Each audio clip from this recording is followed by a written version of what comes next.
نکالا اور ہمارے ساتھ کے نیشنل کانفرنس کو میڈیا کوریج دینے کے لیے آج وہ الیکٹرانک میڈیا کوریج کے لیے آج وہ یہاں پہ آئے اور وقت نکالا.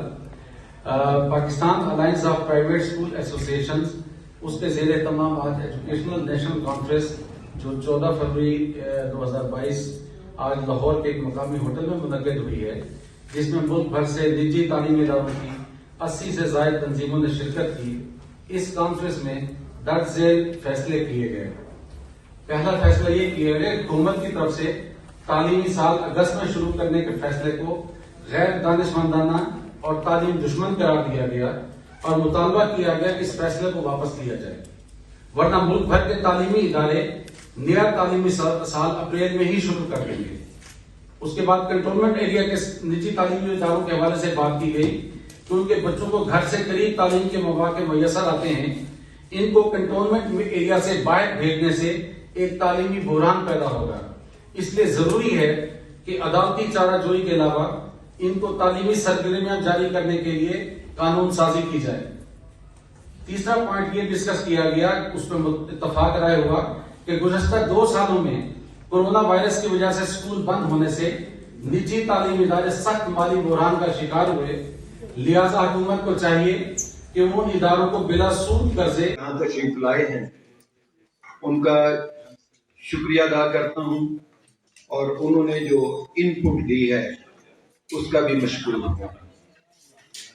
2-3 اشعار کے ذریعے میں اپنے تعلیمی اداروں کو ہائی لائٹ کرنے کی کوشش کروں گا، آپ کا شکریہ ادا کرنے کے ساتھ ساتھ. پرائیویٹ تعلیمی اداروں کے حوالے سے میں یہ بات کرنا چاہوں گا کہ ہم خود تراشتے ہیں منازل کے سنگ بید. یہ پرائیویٹ تعلیمی اداروں کے حوالے سے بات ہے کہ ہم خود تراشتے ہیں منازل کے سنگ بید، ہم وہ نہیں کہ جنہیں زمانہ بنا گیا. آپ نے اپنی کوشش کر کے اپنے ادارے بنائے ہوئے ہیں، اور اگر ان اداروں کو پرائیویٹ تعلیمی اداروں کو خاص طور پر حکومت کی بے حسی کی وجہ سے اگر ایک دن کے لیے بھی بند کر دیا جائے تو اس کا حشر کچھ اس طرح ہوگا: ہم نہ ہوں تو زمانے کا سانس رک جائے، قطیر وقت کے سینے میں ہم دھڑکتے ہیں. اور آخر میں یہ کہوں گا کہ قدم قدم پہ بچھائیں گے بہار کی کرنیں، یعنی تعلیم کے ذریعے قدم قدم سے بچھائیں گے بہار کی کرنیں.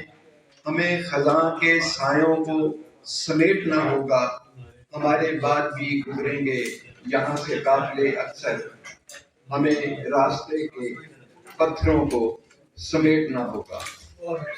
وما علینا الا البلاغ